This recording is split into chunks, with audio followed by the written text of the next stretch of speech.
Hashem, le Chok l'Israël ce matin, Berachot, la page 34a, Amar Rabbi Chia bar Abba, Amar Rabbi Yochanan, dit Rabbi Chia Abba au nom de Rabbi Yochanan, Kol hanivim kulam, lo nitnabeu, ela lemasi bito le tamid chacham, velo se prakma tamid chacham, v'namet ha-mechamim mechasav.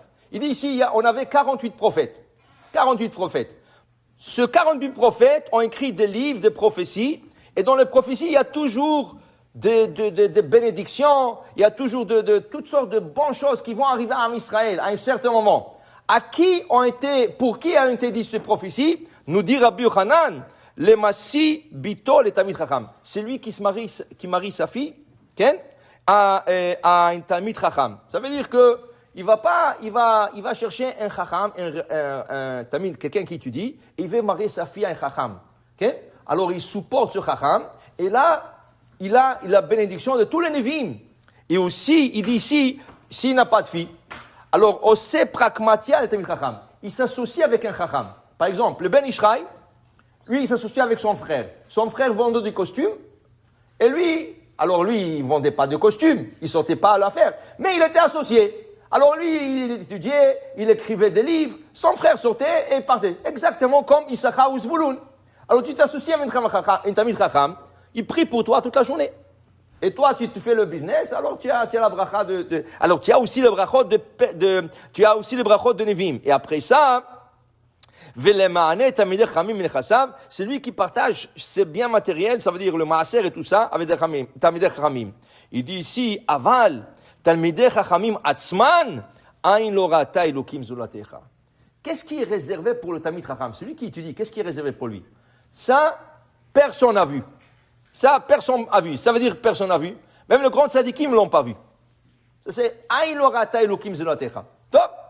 Alors la Gemara dit, qu'est-ce que ça peut être? Qu'est-ce que ça peut être? Quelque chose que jamais personne n'a vu. Même les grands tzadikim n'ont pas vu. Qu'est-ce que ça peut être?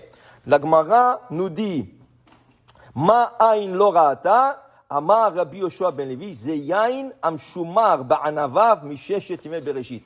C'est le vin de Bereshit. On a dit toujours que l'arbre de la sagesse n'était pas la pomme. La pomme, c'est des autres religions qui pensent tout ça. Nous, c'était les raisins, ou les étrog, ou la figue, ou c'était comme un arbre de blé. Aujourd'hui, c'est des épis de blé, mais à l'époque, à Bereshit, c'était un arbre de blé. Il y a une opinion comme ça. Mais la plus courante opinion dit que c'était des raisins, des grappes de raisins. Et qu'est-ce qui est arrivé? Dieu leur a dit de ne pas toucher. Il a planifié Hachem que juste avant Shabbat, qui prend Adam les raisins, il le presse, il fait du vin, et il fait le kiddush pour vendredi soir. Mais 1 heure avant, ils ont mangé, c'était trop tard. Okay? Maintenant, ce vin-là, Akadosh Baruch Hu l'a réservé. Pour quand? Pour le temps de Mashiach. On est déjà à 5700 et quelques. Okay? Imagine-toi, un vin de 5700 et quelques. Un vin de 6000 ans. Tu peux t'imaginer, il n'y a pas de prix. Il n'y a pas de prix, il n'y a pas de goût qui peut décrire ça. Ça, il te dit, celui qui étudie la Torah, Hachem l'a réservé.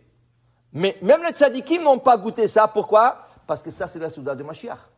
Donc, personne ne l'a goûté. Même le grand tzadikim ne l'ont pas encore goûté. Ça va être goûté que dans le repas de Mashiach. Avec un bon poisson, qui est la baleine.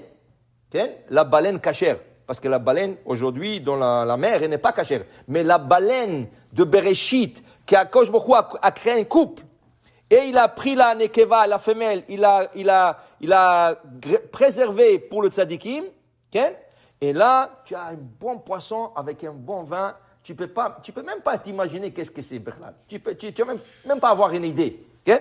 Dit la Gemara, ça c'est ain lo ra'ata Elokim zulatecha. Il dit ici la Gemara, Rab Shmuel bar Nachmani Amar, c'est Eden. Non, tu sais qu'est-ce que j'ai jamais vu?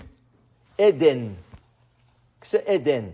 Dit la Gemara, où Adam et Ève ont vécu, Gan Eden, le jardin de Eden. Alors, si je te dis le jardin, c'est pas la maison. Donc, si on parle du paradis de Gan Eden, qu'est-ce que c'est le Eden lui-même? Même Adam et Ève n'ont pas vécu là-bas. Eux, ils étaient dans le jardin. Imagine-toi, le paradis que tout le monde espère d'arriver, c'est rien que le jardin de Eden. Ça, il dit Rab Shmuel bar Nachmani, le tzadikim, ceux qui étudient la Torah, auront le mérite de voir ça à la fin du temps, quand Mashiach il vient, de voir qu'est-ce que c'est Eden. Mais Gan, il y a tzadikim qui vont au Gan Eden, il y a tzadikim qui étudient à Gan Eden, mais le Eden, Aïn Lora Ta Elokim Zonatecha, personne, Hachem l'a dévoilé à personne qu'à la fin de temps. Okay? Ah, Adam Arishon, Echanaya, où était Adam Arishon, dit la Gemara? Non, Bagan. Okay? Ah, peut-être c'est le même endroit. Peut-être Gan Eden c'est Eden. Non, dit la Gemara, parce que c'est écrit, Vena'ar Yotze me Eden, le Ashkot et Hagan, un verset clé dans la Torah. Et le fleuve qui sortait de Eden pour irriguer le jardin. Donc, le fleuve, il sortait de Eden et il irriguait Gan Eden. Donc, tu comprends textuellement, c'est deux endroits différents et c'est ça que tu espères arriver, avec l'étude de la Torah, d'arriver à voir et goûter de ce vin de 6000 ans et avoir ce Eden. Qu'est-ce que c'est? Qu'est-ce qu'il peut avoir comme plaisir dans ce jardin? Baruch Adonai Le'olam. Amen ve Amen.